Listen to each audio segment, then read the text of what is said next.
Hi, my name's Phil. I like talking about politics, and in this video I'm going to step aside from Brexit for just a very short while and discuss the biblical plague that we still have going on.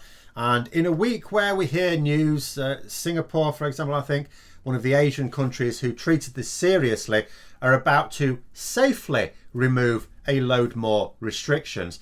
People in the UK are looking very nervously at Christmas and the damage that Boris Johnson's false priority on family gatherings is going to cause. But first, if you'd like to be notified of daily news and politics, please subscribe to the channel and click the bell notification icon. So Boris Johnson made an absolute commitment to allowing people a window of several days over Christmas to end future restrictions on family gatherings. But of course, what it will actually end is future family gatherings of this kind for many people, because it will mean the mixing of households and the significant increase in the rate of new infections. Now, when he made this announcement, I don't know whether he imagined that the rate would be quite low at this point and we could afford it, or whether he just hoped that would be the case. You know, his belief in the power of positive thought, that he has screwed the country over in so many ways since becoming Prime Minister. But let's just look at where we are now. Back in September, the government's scientific advisors advised the government to go into lockdown. You didn't listen to our advice over the summer, they said, and now we're paying the price. Only another lockdown can now deal with this situation because there's nothing else you can do. At the time, 2 weeks would have sorted it out. Until next time, that is. But 2 weeks would have got the rate right back down again, to the point where test and trace could have taken over. But Boris Johnson refused. He ploughed on, the rate went up and up and up, and he finally had to concede well over a month later.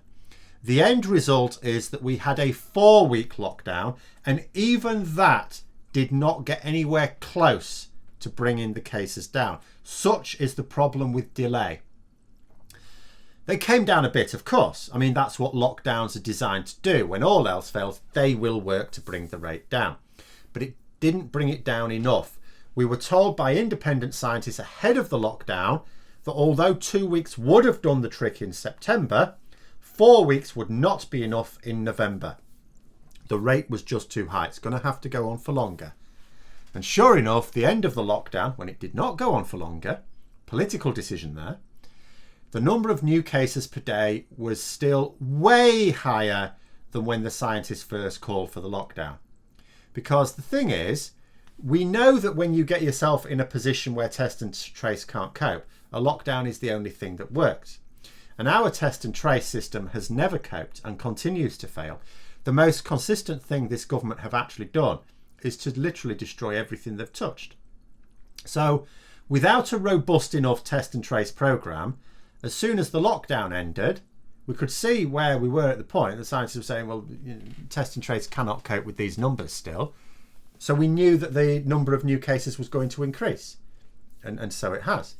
And because it never dropped down to low enough levels, so if you look at the trajectory right now, it's quite easy to imagine that come the start of Christmas, what are we on now? Bit over a week. It may not be quite as high as when the lockdown first came in, but it could be very, very close.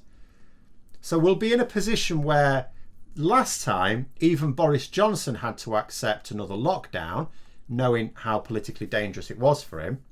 But this time, what will he do? Order another lockdown? I mean, after all, it's the same circumstances. Oh, no.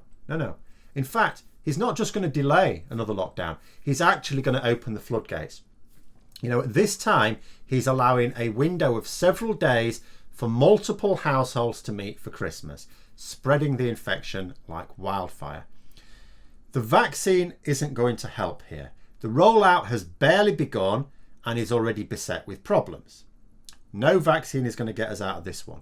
And before I go onto the pressures now converging on Johnson over this, I feel I must once again point out to anyone involved here, and this isn't from me, this is a consistent message from scientific and medical experts. Do not take advantage of this window from the government. It is a window of opportunity only for the virus. At the moment, the increase in transmission rates amongst the elderly is relatively low. The surge in new cases is mostly amongst younger people. This Christmas, as a result of Johnson's frankly murderous disregard for his duty, families are going to get together for the festive period. People of various generations are going to be sat round the same table. People miss their relatives, okay, but apparently it's too much of a bind to go for a single year without getting together on one day that has no real importance other than you've been told that it should have importance. And I'm saying that as a Christian, but there is nothing Christian about making this your granny's last Christmas just because you couldn't do something different for 1 year. You know, there are going to be people, this is absolutely guaranteed now if this goes ahead, there are going to be people next Christmas, imagine next Christmas, a year on, looking across at a chair that should have had someone sitting in it that cannot do so because of what's going to happen in 2 weeks' time. What on earth are those people going to be thinking then? When people that they've loved have died just so that they could have a meal with them on one particular day. And we know the vaccine's here now. We know that this is not going to be a repeat next year even. We know it's going to be a 1 year thing. And yet people won't just let this year go. And please do not let yourself be put in that position. And everyone paying attention sees this coming. Scientists and politicians, even Conservative politicians. The scientists are clear. Do not take advantage of this window over Christmas. In fact, to the government, they're saying, don't even allow this window. This isn't a third wave coming. The second wave never ended. I remember after the first wave, and I was talking about a second wave, people go, oh, it'll be really just, and a second peak in the second wave. No. The first wave was clearly over. It never got down to zero, but it got down.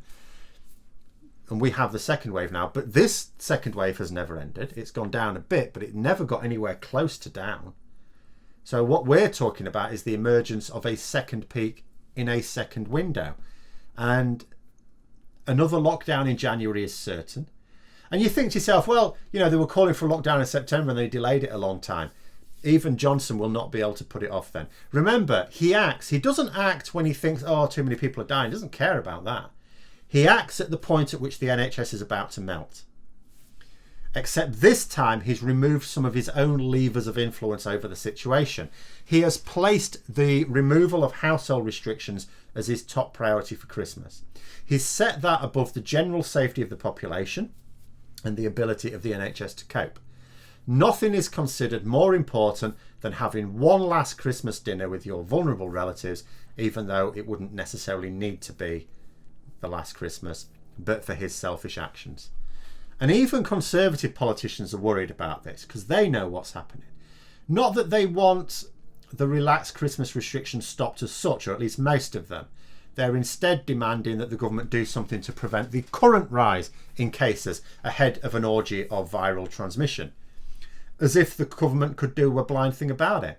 The government are trying to blame a new strain of the virus on the new surge in cases. Oh, this new strain, it spreads much more easily. But scientists who've been interviewed have made it clear that there is no evidence this is true. Yes, there is a new strain.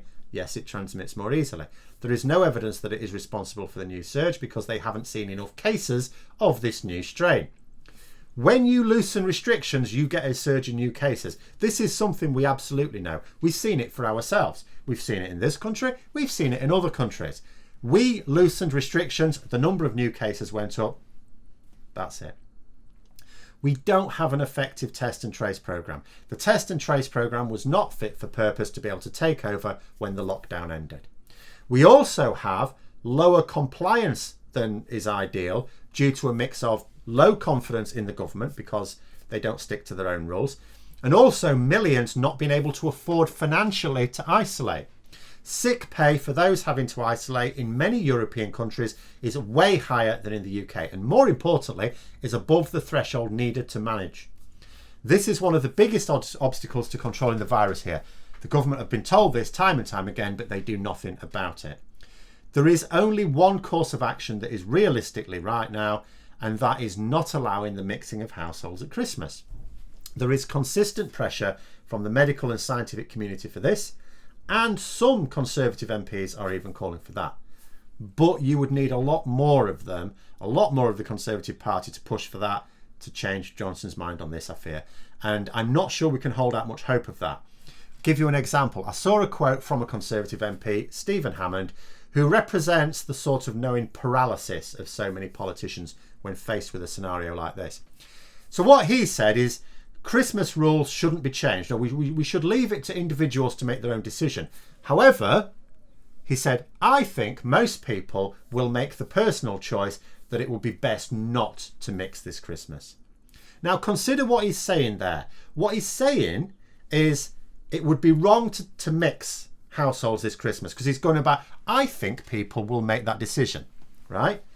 He fervently hopes that people will unilaterally avoid taking damage. The way he's phrasing it as well, if anyone doesn't, he'll just say, well, you were stupid. It's like, but you allowed it. Yeah, but you were stupid to do it. But he wants people to not mix because he knows that mixing is going to be bad. But he doesn't want to legislate to force this, what he knows is the correct course of action, which is a reminder that our current COVID and Brexit predicament in this country is, yes, it's born of greed, and yes, it's born of stupidity, but it is also born of abject cowardice amongst our politicians as well. And every time Johnson tries to order tighter restrictions, the rebellion in his party will grow, which is why some other Conservative MPs who know what the right thing is to do don't want to break ranks and say so. You know, this week is a review week for regions in the tier system, for example. There are areas, including London, who are going to be going from tier 2 to tier 3. I've not heard of any region moving down a tier, although it's the 16th when it's officially happened, which is later today. Now, for all the rejigging of Johnson's new tier system, because he changed it after the lockdown, this is the thing that's supposed to stop us getting into the mess where we need another lockdown. It's got all the same problems of the last one. That is that you only ever progress up the tiers, never down. And the Welsh government has already suggested, because this rule about the household mixing easing for Christmas was agreed across the UK for consistency, but the Welsh government have already suggested that they may actually go back on that. They may block the planned relaxation of rules this Christmas. Johnson has so far ruled out even reviewing the policy.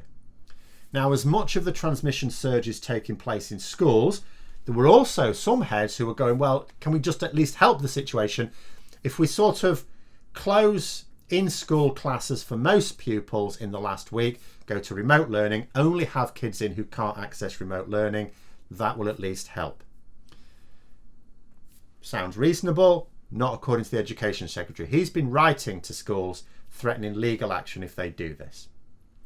It's like everything that people are trying to do to help it's not just not being supported by government or not being led by government, it's been actively blocked by government. That's where we are, and it doesn't take a crystal ball to see where we're going to be at the end of this year. At least as far as COVID is concerned. Brexit is a different matter, and I shall be back onto that in a few hours as well. But those are my thoughts. Let me know yours in the comments below. I hope you found the video interesting. If you did, don't forget to click the like button. If you'd like to support the channel further, please also click the Patreon link for details. And until next time, I'll see you later.